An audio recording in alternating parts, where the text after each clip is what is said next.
Reunião mediúnica da nossa casa, como também a prece inicial.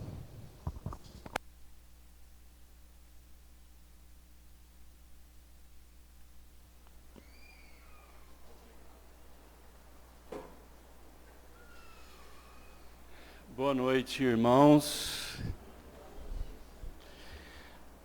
Vamos à leitura da mensagem que nós recebemos da equipe espiritual que cuida dessa casa e que já está tratando de nós nesse momento.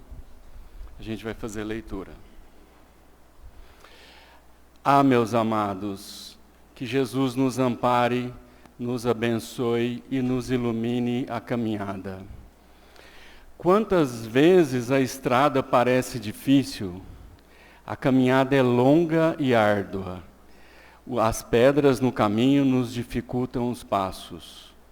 Quantas vezes a escuridão nos assusta, a carga que carregamos pode parecer pesada. Temos a impressão de estarmos nessa jornada sozinhos, sem ninguém a nos ajudar, a nos oferecer pouso ou um copo d'água. Muitas vezes, meus amados, pensamos em desistir, pensamos que não vale a pena seguir adiante, que esta estrada não tem fim, que esta carga está cada dia mais pesada sobre os nossos ombros. Não se esqueçam nunca de que o Pai ampara a todos. Conhece a força de cada filho e, se a vontade de parar persistir, lembrem-se, logo ali adiante, chuvas de bênção a refrescar a estrada árida e logo mais adiante, carregadores a nos ajudar com o fardo. Não desistam jamais de nenhum ponto da vida de vocês. Não desistam de continuar na labuta. Não desistam das pessoas. Não desistam de vocês. O Pai tem sempre um consolo para os que continuam a caminhada com amor. Uma prece e a luz se faz presente. Com a prece, a carga fica mais leve. A oração é sempre a melhor companhia. Não desistam, não desistam. Gostaram da mensagem? É uma prece, né? E uma força. Então, com essa mensagem e com essa força, a gente vai fazer a nossa prece inicial, pedindo que essa força e essa luz do nosso Mestre Jesus continue conosco, para que possamos exercitar a nossa fé raciocinada e sempre elevar ao nosso Mestre os nossos pedidos, a nossa rogativa de perdão, o nosso coração aberto, dizendo que estamos necessitando dele, necessitando dessa luz, dessa força, desses carregadores amigos para vir nos ajudar no nosso dia a dia, pois sabemos que a tarefa não é fácil. Muitos desistem, nós sabemos disso. E nós estamos aqui nessa casa, recebendo esses fluidos maravilhosos para nos carregar e que possamos, assim, não desistir.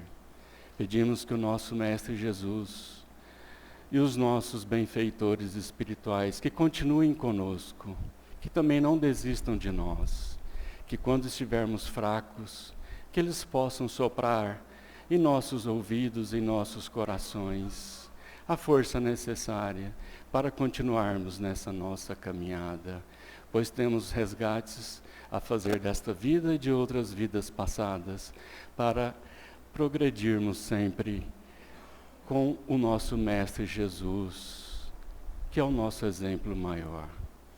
Obrigado, Mestre, que continue conosco e que assim seja.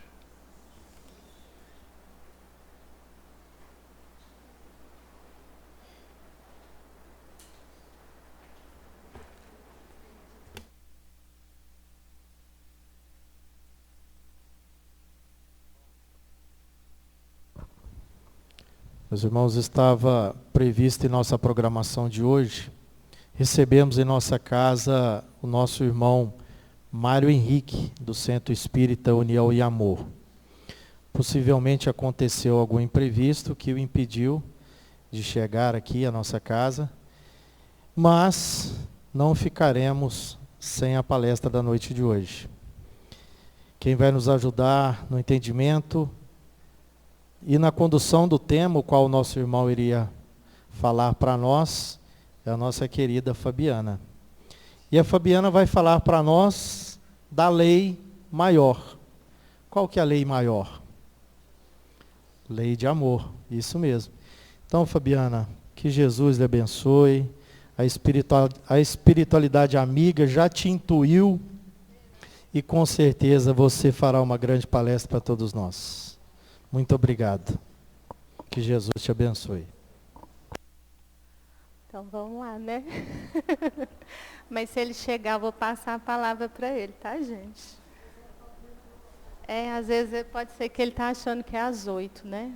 Mas vamos começar. A hora que ele chegar, a gente passa a palavra para ele. Então, boa noite a todos. Que a paz e o amor do Cristo Jesus se faça em nossos corações e que a espiritualidade benfeitora nos ilumine, nos auxilie. E hoje o tema que ele escolheu é a lei de amor. Então, quando a gente pensa na lei de amor, a lei suprema, a lei maior, Jesus resume toda a lei, todos os profetas. O que isso significa? Que todos os ensinamentos, tudo aquilo que nós devemos potencializar, vivenciar, é o amor. Jesus vai nos dizer amar a Deus sobre todas as coisas e ao próximo como? A nós mesmos. E é interessante que no Evangelho segundo o Espiritismo, no capítulo 11, ali 3 espíritos trazem mensagens sobre a lei de amor. O primeiro espírito é Lázaro. E o que Lázaro coloca para nós sobre essa lei de amor? Que o amor é de essência divina. E ele vai dizer que todos nós temos no fundo da nossa alma, do nosso coração, a centelha sagrada do amor. Que no início nós temos instintos, que mais corrompidos nós temos sensações, e que já mais desenvolvidos, já com um determinado progresso, nós temos sentimentos. E que o ponto máximo do sentimento é o amor. Esse amor que vai englobar todas as virtudes. E ele vai falar algo que é muito profundo, que é muito interessante, que quando ele coloca ali esses instintos e ele termina com a virtude maior do amor, ele vai dizer que esse amor é o instinto elevado à altura do progresso realizado. Então aqui a gente vê toda a evolução, toda a jornada de cada um de nós. Quando a gente pensa nos espíritos puros, Cristos de Deus, alcançaram esse amar em plenitude. E a nossa diferenciação nesse quadro evolutivo é justamente a capacidade que nós temos de amar. E aí nós podemos nos questionar, por que uns amam mais do que os outros? Porque para uns a humildade é tão natural, para outros é o orgulho, a soberba, o egoísmo, a vaidade. Porque para uns perdoar é tão fácil, é quase que natural. A gente não encontra muito assim, né, no mundo de expiações e provas, mas tem. E para outros, quando a gente fala desse perdão natural, quando a gente coloca aqui a fé, às vezes a gente encontra pessoas com tamanha fé, mesmo diante dos mais atrozes sofrimentos, a pessoa, ela entrega para Deus, ela tem essa fé. O que diferencia em nós? É justamente o livre-arbítrio, a vontade que nós temos de trabalhar a nossa espiritualidade. Porque lá no início, quando nós agimos por instinto, quando nós estamos encarnando e reencarnando em mundos primitivos, em que nós somos ainda muito animalizados, nós estamos desenvolvendo o conhecimento de nós mesmos. Qual conhecimento? A consciência de que nós existimos, aquele penso, logo existo. Então, quando a gente fala o desenvolvimento dessa inteligência, é o conhecimento desse ser agora, que vai numa outra jornada, vamos dizer assim, de humanidade, potencializar os atributos do Espírito. Nos mundos de expiações e provas, como Lázaro trouxe, nós temos o quê? As sensações. Então, o que vai acontecendo conosco? Todos nós sabemos que devemos amar ao próximo, amar a Deus e amar a nós mesmos. Por que é tão difícil? Porque nessas sensações nós nos perdemos. Nós nos viciamos fora dessa lei de amor. Muitas vezes, nós, arraigados ainda ao ter a matéria, ao apego material, no íntimo, mesmo que a espiritualidade pulse na consciência, o que nós vemos é o aqui e o agora. E nas nossas escolhas, muitas vezes contrárias à lei de amor, a gente então vai vivenciando a sensação, discernir o bem do mal. Então, se lá nos mundos primitivos, quando a gente estava agindo pelo instinto, a pessoa está me olhando como se diz que ela está fazendo.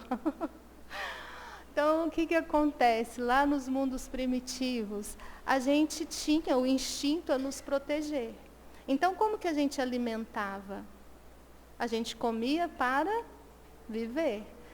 Quando a gente tem já esse livre-arbítrio mais aguçado, quando a gente começa a ter nessas sensações, o prazer, as paixões, o que acontece? Muitos de nós vivemos para comer, por exemplo, agora. Então, comer se torna um vício.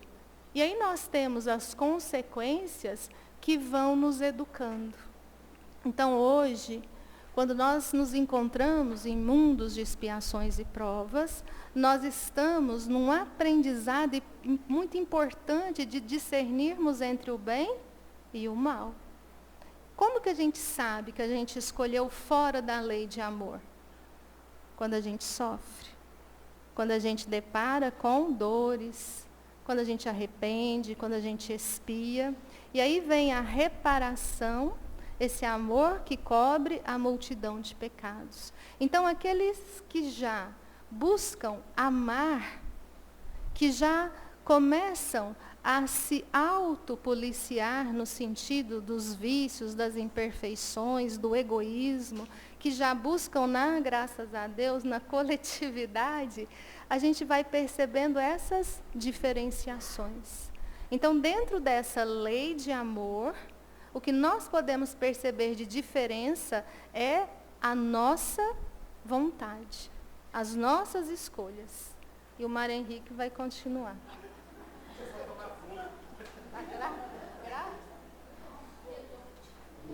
Boa noite, Mário Henrique. Tudo bem? Seja bem-vindo. Boa noite. Não, tá jóia. Deixa eu tomar fôlego aqui, gente. Obrigado pela mensagem. Estava crente que era 8 horas. Estava crente. E eu já vim aqui às 7h30, mas eu estava crente que era às 8. Aí o Francisco me ligou, não atendeu. Estava tomando banho, dando banho no menino, no mais novo. Está tudo sob controle para você. Hoje vai dar tempo. Gente, me perdoem. Me perdoem. É bom que o tema da noite seja a lei de amor, porque vocês vão conseguir me perdoar. Eu espero, né? Mais facilmente. Essa já é a minha intenção da noite. Obrigado pela paciência. E a Fabiana, com certeza, já estava falando sobre o tema, preparando. E eu, quando preparei esse tema, basicamente, o Evangelho segundo o Espiritismo. Capítulo 11. Mas antes de a gente entrar no Evangelho propriamente dito, vamos lembrar daquela frase que Jesus disse quando foi testado pelos fariseus, que todo mundo conhece. Quando os fariseus perguntam qual era o maior mandamento. E Jesus diz, qual? Amarás o Senhor teu Deus de todo o teu coração, de toda a tua alma e de todo o teu entendimento. Dependendo da tradução, de todo o teu espírito, da tua mente. E o segundo, semelhante a este, é: amarás o teu próximo como a ti mesmo. Todo mundo conhece. Os fariseus também conheciam. Jesus só reforça aquilo que já estava escrito. Não era novidade para eles. Para nós também não é novidade, pelo menos no ponto de vista intelectual. Mas para sentir é um desafio. E se a gente parar para pensar nessa pequena frase, Jesus usa 3 vezes o verbo amar. Uma é implícita, né? Amarás o Senhor teu Deus, amarás o próximo e amarás a ti mesmo. E são 3 verbos amar, todos no sentido, todos no tempo verbal do imperativo futuro. Não no presente. Por que será? Porque Jesus fala de amor, o amor puro, o amor verdadeiro. Nós chegaremos lá, mas ainda não estamos nesse nível de entendimento. Talvez nós estivéssemos há 2000 anos, não tivéssemos. Hoje, Deus queira tivéssemos, o mundo seria um lugar bem melhor. Mas porque não estamos, esse verbo ainda continua no tempo futuro. E ele fala 3 vezes, para 3 entidades diferentes: Deus, o próximo e você mesmo. Eu vou dizer que você e tu várias vezes, porque é assim que o texto coloca, e o Evangelho, ele é para ser lido em silêncio. Eu digo em silêncio, não é em voz baixa, pode ser voz alta, pode gritar enquanto você lê, mas ele é para você. O Evangelho não é para o outro. O Evangelho, qualquer lição que nele tenha, é uma lição voltada para quem lê. Então, eu vou usar o você e o tu, e é óbvio que eu estou incluído neles. Mas é só para dar a ênfase que a linguagem requer. Como Jesus dividiu em 3, vamos dividir aqui rapidamente, Francisco, meu tempo é até 8h15? 8h15. Deus. Amar a Deus. E quando Jesus diz, amarás o Senhor, teu Deus, se Ele é Senhor, nós somos servos. Nós não somos companheiros de igual para igual. Nós somos criados, criaturas. E Ele diz mais, Jesus, de todo o teu coração, de todo o teu entendimento, de toda a tua alma, de todo o teu coração, é com a potência que você tiver em amar, em emotividade. Temperada, equilibrada, pela potência que você tiver em compreensão, o entendimento. E, se você conjugar os dois, a consequência natural é você entregar a sua alma ao Senhor. Porque, na verdade é dele. Foi ele que criou. E é isso que Emmanuel coloca em palavras muito mais belas no livro Pensamento e Vida, na última lição do livro Pensamento e Vida, quando ele diz que o amor, a lei de amor, é o reflexo do Criador em todas as suas criaturas. Ele usa essa figura de linguagem de reflexo nesse livro várias vezes. Mas o que ele quer dizer? A fonte de luz é Deus. Tudo que ele criou reflete Deus. Nós, inclusive. Mas não só humanos. Quando eu digo tudo, não são todos os seres humanos. É tudo. É tudo, tudo. É tudo, tudo. É o ar, é o ar. É esse pobre coitado do microfone, que a gente vai falando, os perdigotos às vezes vão cair. É o pobre coitado do microfone. É tudo. Tudo que é animado, tudo que é inanimado, são todas as suas criações. E é por isso que João, evangelista, quando vai definir Deus, o que ele diz? Deus é amor. Ele reúne os 2 conceitos mais absolutos para definir um ao outro. Deus é amor. Emmanuel constrói isso dizendo, toda a sua criação tem a presença de Deus. Ele usa uma outra metáfora ainda mais bonita, quando ele diz que o amor é o hálito divino que penetra o universo.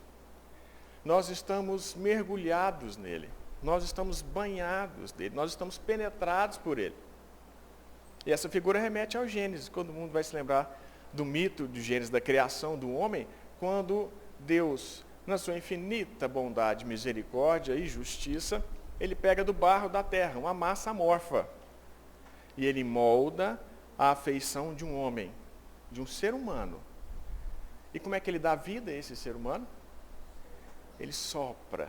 É o hálito de Deus entrando na alma humana. É um símbolo para dizer que em tudo há Deus. Portanto, em tudo há amor.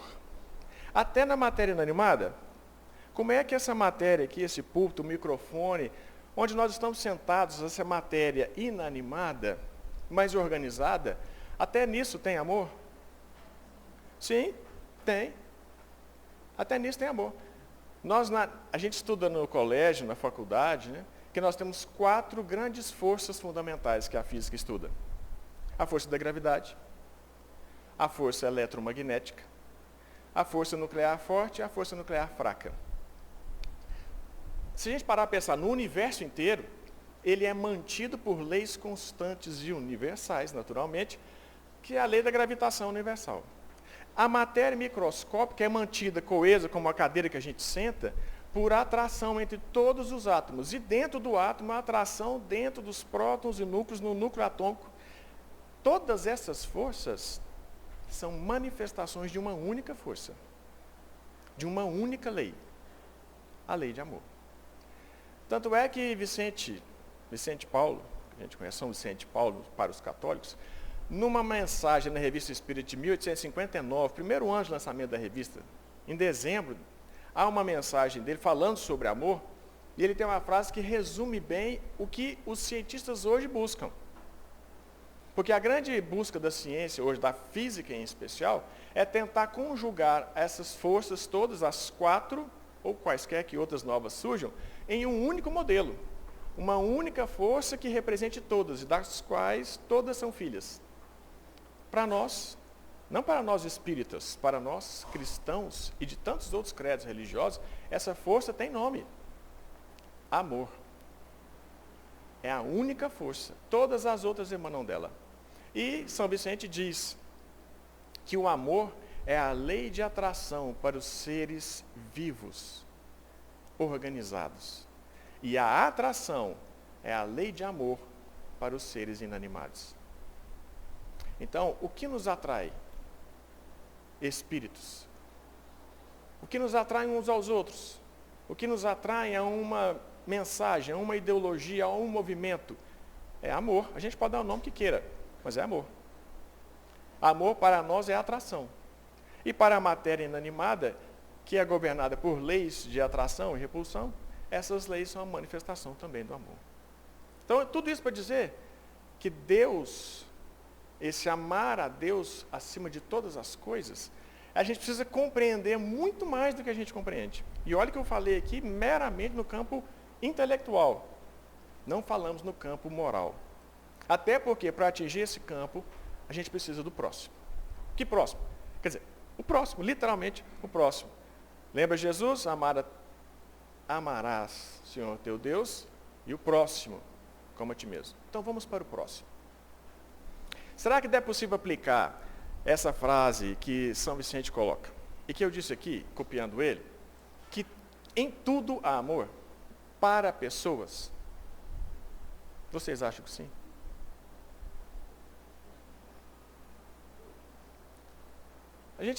A gente titubeia, né?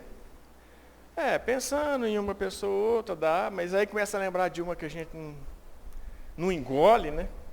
Não, aquela ali, não tem não. Não tem não. Então eu fiz isso lá no centro, né, no Meu Amor, nessa palestra, tem gente que já viu, está aqui repetindo. Eu falei, imaginem, mas é só um exercício de imaginação. Imaginem a pior pessoa que vocês conhecem. Não vou dar nem tanto tempo assim, porque quando a gente fala, rapidamente a gente identifica uma, né? A pior pessoa que você conhece, aquela que você acha que não tem lado bom. Que não existe lado bom nela. Que nada que ela faça pode ter como causa amor em alguma forma. Se isso for verdade, essa criatura não é criada por Deus. Porque se ela for, tudo que Deus cria tem amor. E aí tem uma mensagem de João de Brito, no livro Falando a Terra, a lição chama Amor. E ele destrincha um pouco mais em ações, na verdade em conceitos, que a gente não liga com a palavra amor. Ele diz mais ou menos assim, alguns exemplos. Ele diz que o ódio é o amor que se envenena. A paixão é o amor que se incendeia. O egoísmo é o amor que se concentra em si mesmo. O orgulho é o amor que enlouquece. A discórdia é o amor que divide. E assim vai. Depois ele fala o lado bom. Ele fala, a fraternidade é o amor que se expande. A bondade é o amor que se desenvolve. O carinho é o amor que se enflora. A renúncia é o amor que se ilumina. O sacrifício é o amor que se santifica.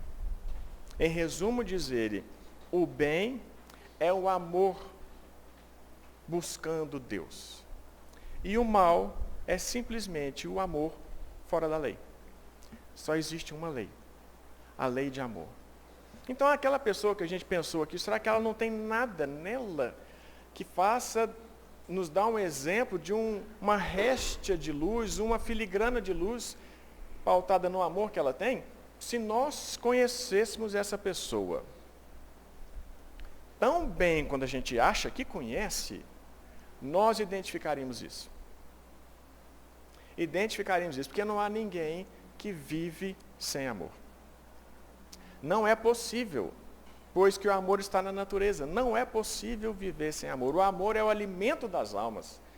Está lá, livro Nosso Lar, capítulo 18, literalmente, quando André Luiz vai ceiar junto com a família da dona Laura, e ela discursa sobre o amor, o alimento das almas. Então, quando Jesus fala amar o teu próximo como a ti mesmo, não é só para dizer um exercício fraternal, é para você se manter em vida abundante, você precisa exercitar o amor, porque você se alimenta dele. Aí eu dei um exemplo, que sempre me vem à cabeça, e esse é um filme antigo, então não vai ter spoiler. Vocês viram o filme Náufrago? Com Tom Hanks? Agora eu lembrei do nome dele. Tom Hanks. Lembra desse filme? Então, para quem não viu, rápidas palavras, porque é um filme bacana demais. Mas como o próprio nome diz, ele naufragou numa ilha, caiu um avião, ele está sozinho numa ilha deserta. Ele era um funcionário dos Correios, vamos colocar assim, e deixou ali algumas encomendas. E ele usou quase todas, mas não usou todas. Ele deixou uma, pelo menos. Por quê? Ele era um homem sábio. Porque ele precisava de um propósito. Ele precisava de algo que lhe desse força para resistir a tudo, para cumprir o seu dever. Isso é amor a uma causa. Viktor Frankl fez isso no campo de extermínio dos nazistas. Escreveu um livro sobre isso. Virou psicanalista depois. O propósito, a força de um propósito para levantar uma alma caída. Mas o filme nos dá mais, porque numa cena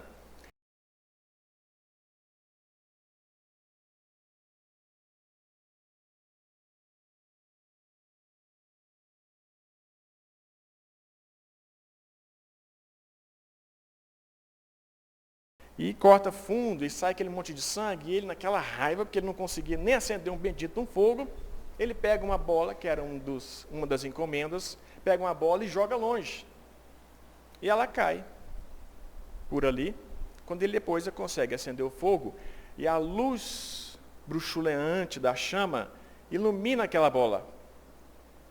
O que ele vê na bola? Ele vê um rosto. Ele vê uma pessoa.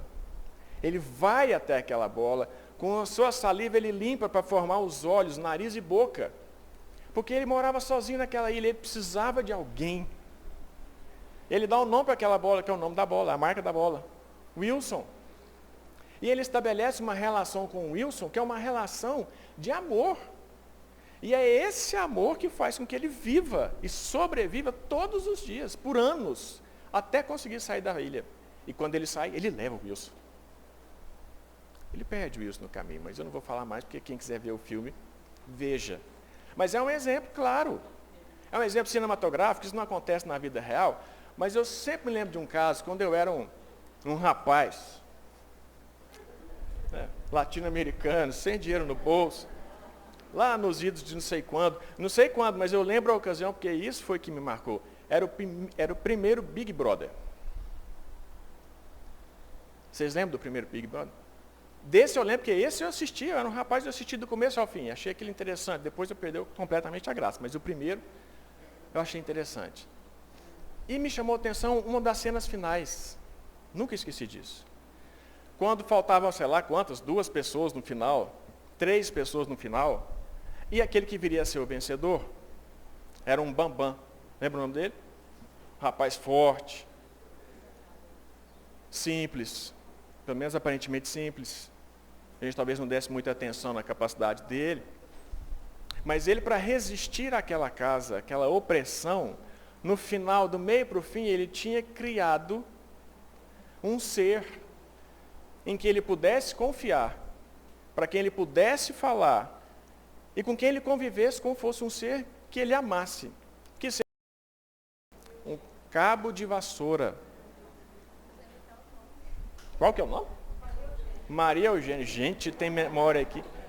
Tem gente de memória aqui espetacular. Maria Eugênia era o nome da vassoura. Ele colocou, sei lá, uns frufruzinhos para fazer cabelo. Igualzinho um filme.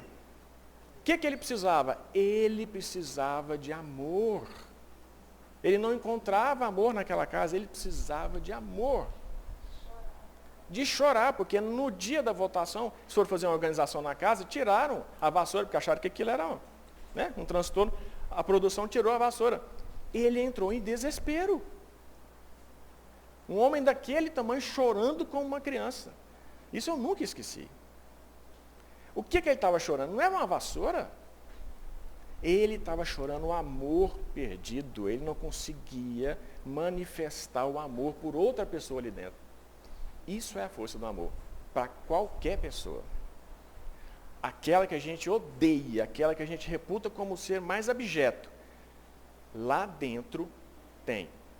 Tem amor, tem necessidade de amor e tem necessidade de extravasar esse amor. Nós não sabemos, porque a gente não conhece o outro. E é por isso que a Joana de Anjos diz no livro A Psicologia Profunda, o Evangelho à luz da Psicologia Profunda, no capítulo que trata sobre isso, sobre amar ao próximo como a si mesmo, ela diz que sem o amor, invariavelmente, nós não conseguimos enxergar os outros como eles são. O que significa dizer? Que sem amor, nós não conseguimos identificar quem nós somos. E aí nós vamos para o terceiro elemento. Amar a Deus, ao próximo e a tu mesmo. Como é possível amar alguém se você não sabe o que é amar? Como é possível exigir respeito, consideração, amor de uma pessoa se ela não sabe o que é isso? Aí a gente pensa melhor na frase de Jesus. Amarás o Senhor o teu Deus, amarás o teu próximo como amarás a ti mesmo. Porque ele não podia exigir de nós naquele momento que amássemos. Porque ele sabia que a gente não tinha essa capacidade. E ele está aguardando a nossa capacidade de amar, que vem se dilatando ao longo desse tempo, mas que pode se dilatar muito mais. Amar a nós mesmos. Se a gente não consegue amar a nós mesmos, que tipo de amor nós vamos dar a quem está à nossa volta? Quando essa frase de Joana de Anjos diz que sem amor não conseguimos identificar as pessoas como elas são de fato, ela usa uma outra para dizer de nós mesmos que invariavelmente, olha, sem variar, sempre, quando nós não conhecemos o amor puro como Jesus o conhece, nós costumamos achar que nós só seremos amados se formos especiais. quando na verdade nós somos especiais quando nós nos amamos e amamos o outro. Quantos de nós, e isso está numa lição do livro Renovando Atitudes, do Hamed, no capítulo que fala sobre o capítulo 11 do Evangelho. E o título do capítulo é Amar, agora me fugiu porque eu estou com o poema do Drummond, Amar se aprende amando. Então vocês me desculpem, vou lembrar o nome do capítulo depois, mas é o capítulo que trata sobre o capítulo 11 do Evangelho. Só procurar lá no índice.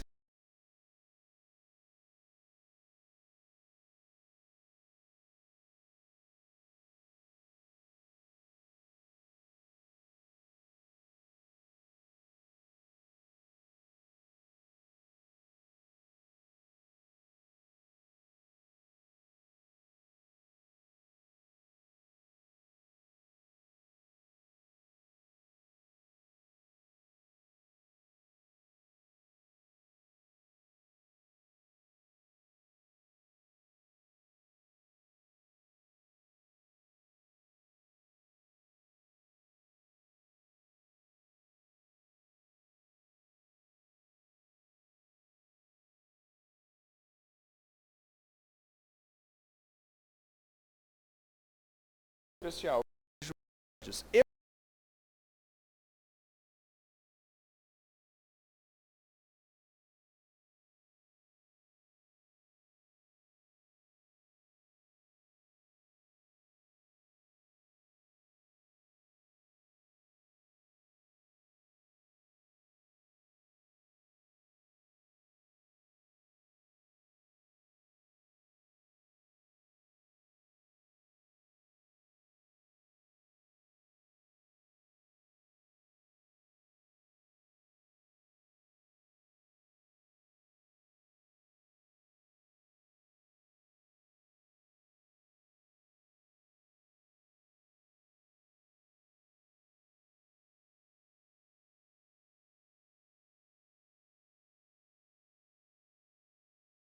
Nos afeto,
eterno.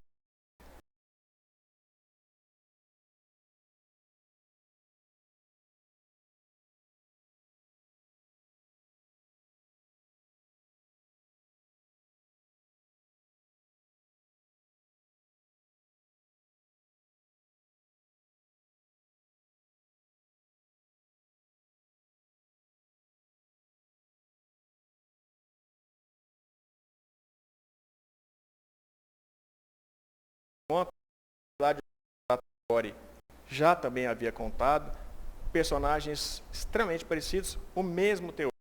O que significa que essa história perdura há muito tempo. Muito tempo. Diz Humberto Campos que na época ainda de Jerusalém, às portas do templo, numa tarde, uma senhora, uma moça, uma mulher belíssima, muito bem vestida, que era mercadora, perfumista, ela encontra um jovem e vê naquele jovem uma beleza que ela nunca tinha conhecido. Ela imediatamente se sente atraída por aquele jovem. E ela então, com o olhar esfogueado, vai até ele e diz: Você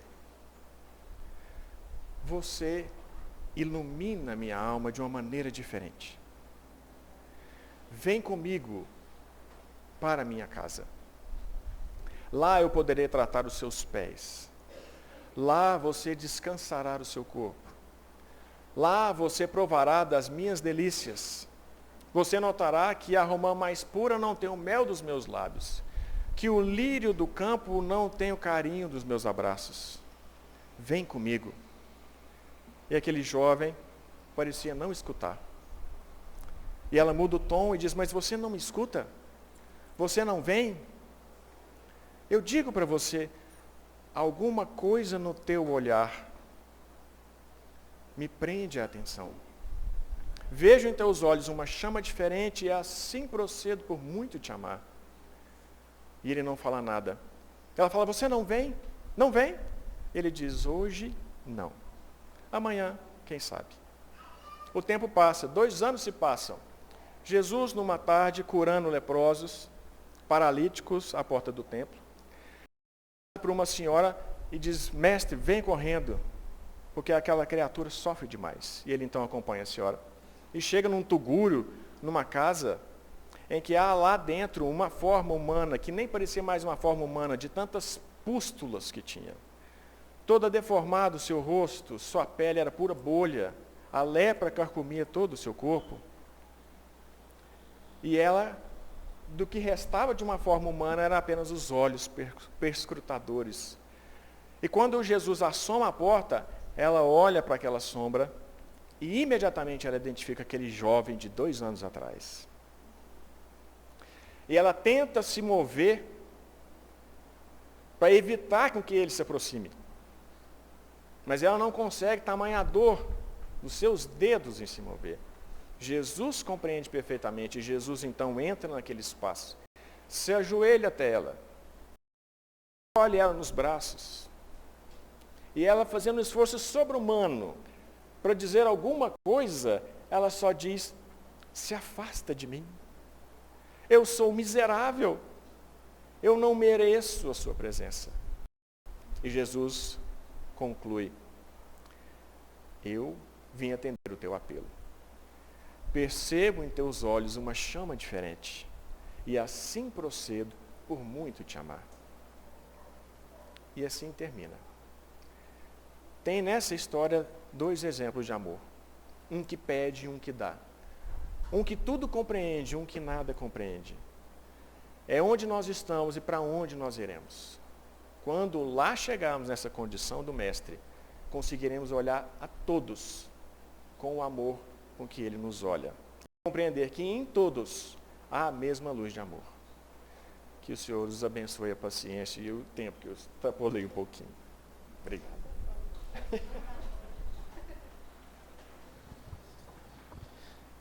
Mário Henrique, muito obrigado pela sua presença. Esperamos você no futuro próximo à nossa casa. E ficou bom, não ficou, pessoal? Diante de uma situação, nós tivemos 2 palestrantes na noite. Isso é maravilhoso. Quebramos um paradigma, né? Sempre é um palestrante, tivemos 2. E 2 palestrantes fantásticos. Fabiano, acho que nós temos que repensar isso. De repente fazer uma dobradinha de palestrantes aqui, hein? Tá vendo?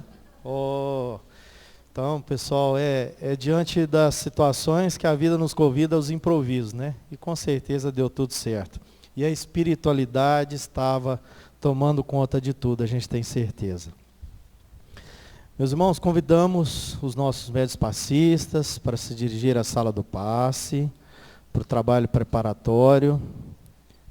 E nós convidamos aqui para os recados, inicialmente o nosso grupo de evangelizandos, para falar para nós sobre o Festival do Sorvete.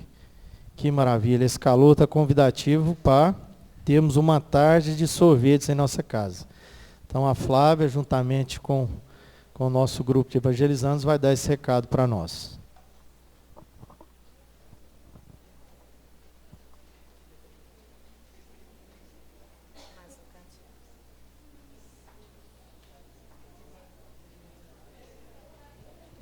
Tudo bem? Boa noite, pessoal.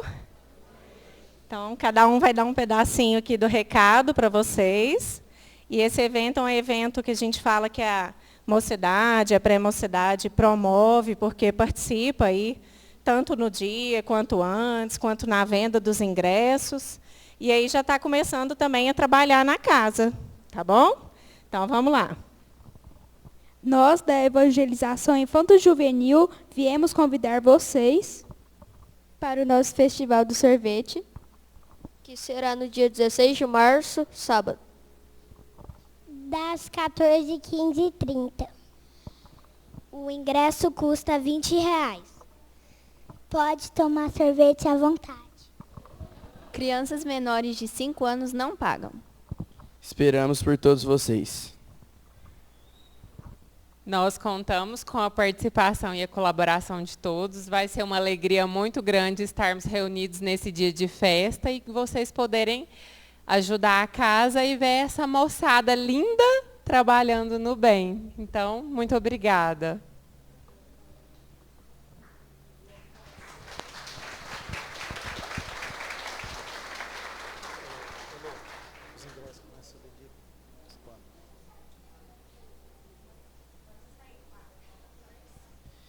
Os ingressos começam a ser vendidos em breve, meus irmãos. Estamos aguardando a gráfica nos entregar o material. Nas próximas semanas a gente informa vocês.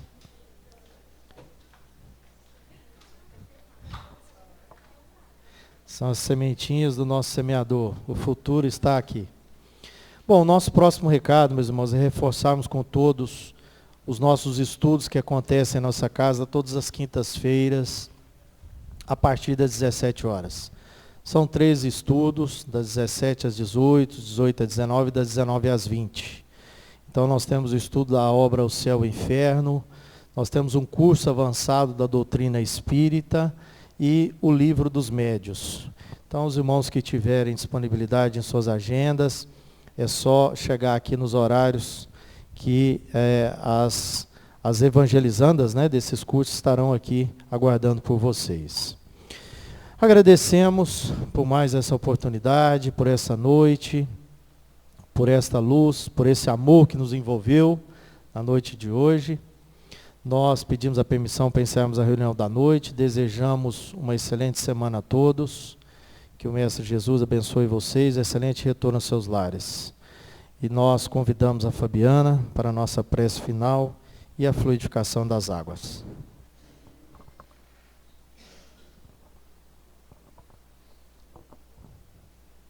Então vamos, nesse instante, fechar os nossos olhos e sentir cada palavra desta noite. Agradecer ao nosso irmão que nos trouxe a figura meiga e doce de Jesus, Jesus de Nazaré, que por tanto nos amar, aqui esteve a nos dizer: eu sou o caminho para a verdade, para a vida. Ninguém vem ao Pai senão por mim, nos convidando ao amor e ao amar. Que o Senhor derrame sobre nós os bálsamos salutares, a luz divina, que possamos sentir a Tua presença, Senhor, a magnetizar as águas, a nos preparar para o tratamento do passe, a também estar nos lares com o passe espiritual. E assim oremos todos juntos. Pai nosso, que estais no céu, santificado seja o vosso nome. Venha a nós o vosso reino. Seja feita a vossa vontade, assim na terra como no céu. O pão nosso de cada dia dai-nos hoje. Perdoai as nossas dívidas, assim como perdoamos aos nossos devedores. e não nos deixeis cair em tentação, mas livrai-nos de todo o mal. Sê conosco, Mestre, hoje e sempre. Vamos todos em paz, na paz do Cristo. Assim seja.